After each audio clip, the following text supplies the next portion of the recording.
Hello and welcome to the first Pokemon Unite exploits video. I can't believe I'm making this already. The game is only about to be released.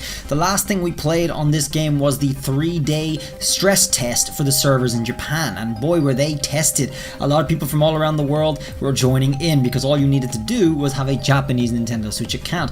Well, today we're going to talk about things that will not be changed upon the release of the game but may be changed later on. However, knowing this information today and when the game starts will give you a head start, give you a big advantage when you start the game to be able to rise through the ranks and get to the top of the top, and maybe if you get good enough, stay there. So let's have a look. Guys, the whole thing is going to be focusing around the things you can do with one item, and these are really actually exploits because it looks like there's a little bit of a bug. I don't know, it's not really a bug, but it's kind of just like it's an exploit and you'll be able to use an item to manage it. So here the item we're talking about is the eject switch. Okay, this is the eject switch that you'll be able to use to escape a certain distance away from the enemy or towards the enemy as you like, and I think it comes with either a 30-second or a minute cooldown, so quite a long cooldown on it actually, but you can use it for a quick getaway. And actually this has another use, and we're going to be looking at the uses for it, why you're actually using different moves in the game to be able to do all sorts of things like going a mad extra bit of distance and also going through walls. So all the credit for this, as far as we know, is going to go to a Japanese account over on Twitter called Riva, or at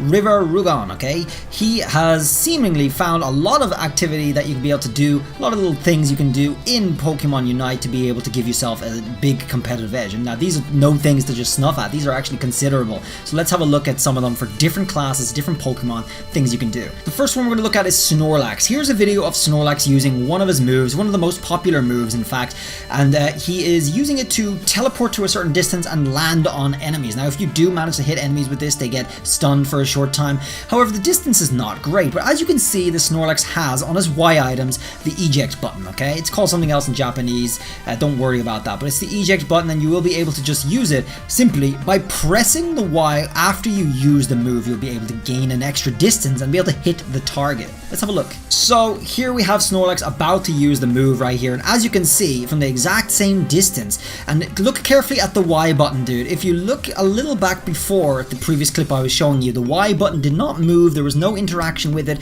it just stayed perfectly still. But now, as he's using this move and gaining the extra distance, we can see the person using the Y button. You're able to abuse the function of the Y button to have the effect apply to your move mid-move to give you the extra distance to hit the target, and that's quite a big difference right there. That's crazy. That's going to give Snorlax defenders a massive boost. It's big, and it's not the only thing we have for Snorlax either. Going through walls is pivotal, is vital for your ability to get around the arena quickly, and the move that we were looking at just a second ago without any exploits is one you can use to get over walls. But be careful, not all moves can do this. For example, Snorlax's other move here, the belly rush or whatever, does not. You get blocked by the wall in this case. Basically the other move actually goes up into the air and over the wall in a sense. You are going into the air here, but it's obviously not over or whatever, so there's a mechanic for going over walls. And in this case, no exploits, but you're just not able to get through the wall. But there is another way Snorlax can get through walls. Now, if you have an eject button and you want to get through walls, you can use it like this to cut mad corners right into the grass where you're actually invisible too. You can see Snorlax doing this. Now, the reason I think this Y button is not getting used up in this case is because this is I think, test against a computer. I think that's why. I think in the testing, you actually don't use up your items, you're able to use them infinitely or whatever. So that might be the case for the previous exploit. I'm not 100% sure on the previous exploit, we'll see about that. But in this case, I am certain that is the case because I have messed around with it in the previous beta, the Canadian beta, and I remember this sort of aspect being there. So here he's using the eject switch to go right through a considerable chunk of the wall. That will save you like 3 seconds maybe, and you go right into an invisibility patch. Very, very useful for Snorlax to get around the map. Okay, another huge use is for Talonflame's terrible ult. I love Talonflame.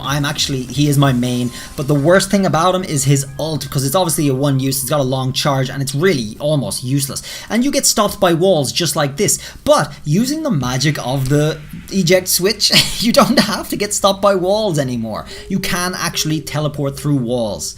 Let's have a look. Okay, so here we are at a clip of Talonflame, and looking carefully at the Y button and the Y switch there, there. This is obviously not training here, so he actually uses it straight up, and the Y gets expired, right? You have a 55-second cooldown on it, which is a lot. But if you use your ult and you get caught by a wall, so immediately spam that Y, and you'll be able to go right through the wall and continue your journey to attack whatever enemy you're looking for. I think that's extremely useful. This is one of the most useful exploits that really increases, or at least takes some of the worst edge off of Talonflame's Unite move. This is going to make it a lot more practical, a lot more useful, and I'm wondering to what extent we can actually do this. I can't wait to test it again when the full game comes out and see just how thick a wall we can actually go through. If that's the case, we can definitely even teleport even further. I mean, he's already a speedster. He can get around the map very effectively. A lot of his moves go over walls already, but now we have the ults that can go right through a lot of walls. So let's have a look and experiment with that. Alright guys, here is another huge exploit, and this is less of an exploit than the previous one, abusing the Y switch button. In this case, you do not need an item to be able to manage this, but this will increase your attack damage and speed considerably. What you're watching right now is a fletchling attacking this dummy, but if you remember when you played it, you were able to do a hit, and then there was a charge move on the third hit, okay? And what we can see there is that happening, but he also happens to use a move. He uses the ZR move in the middle of attacking, and there's very little break in between, which is not typical. It's probably not what a lot of you guys experience. Well, what was discovered here by this user was that there's a small break in between each attack, and if you have a move ready to go, you're able to use the move and continue attacking at a normal speed on each side of having used that move. So he's throwing in a ZR move in the middle of the 3 attack thing. Like a lot of the Pokemon have a triple sort of attack theme, right? You get a normal attack, and then you get a charged attack from the 3, okay? You can actually see the bars underneath Fletchling there, and his charge attack is on the 3rd attack. It's a little bit of a spin, and it does a lot more damage. It often gets crits and stuff like that, more so than the first 2, and a lot of Pokemon have moves like this. So here he's actually throwing it into that gap. He's throwing a ZR move right into the middle of the gap and doing exponentially more damage than you would have normally if you were just spamming A. So that's really considerable. That's going to help a lot of you guys get through the beginning of the game, kill those NPCs a lot faster, and kill your enemies a lot faster too.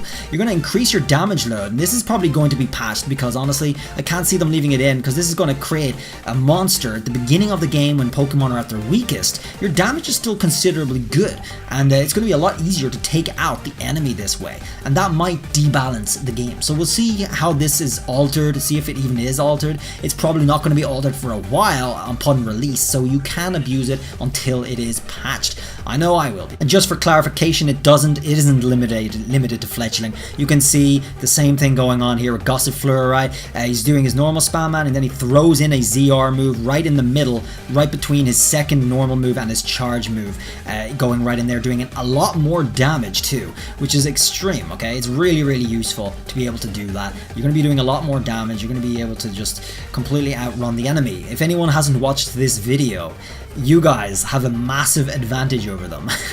And I know this video hasn't been done yet because I'm the first to these exploits, you better believe it. So definitely drop that subscribe if you want to keep on top of all the hottest tips, exploits, so on for these kind of games, for all Pokemon, dude. We're not limited to Pokemon Sword and Shield, dude. We're going to be doing Diamond and Pearl, we're going to be doing this game too. I'm looking forward to more exploits like this and getting to the top of the ladder too. Keeping in mind useful tips, guys, like I was showing you with the Snorlax, here we also have the Garchomp's move, just a normal function that is in the game.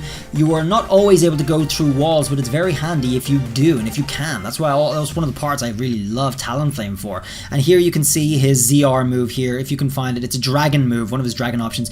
It will allow you to pass right through the wall. So that's going to be very handy for Garchomp players. Taking another closer look at Garchomp, he also has a Y button, the eject button functionality, similar to Snorlax, similar to what we saw here. It's one of his stomp things, and if you use the stomp, it's going to be in your position. However, if you just press the Y button, and here we do see it being exhausted, which means probably for the Snorlax case, it also will be exhausted in a real match. But it's worth it, dude. You are able to use your move right there and jump at the enemy instantaneously like that, and catch them right off guard like crazy. So definitely definitely worth it. He's using the ZL stomp move right there, which would normally be in the exact place where he is using it, but as you can see, using that Y button right there in a very quick time, he managed to get into range of the enemies. So totally advantageous and definitely worth having that switch button with you.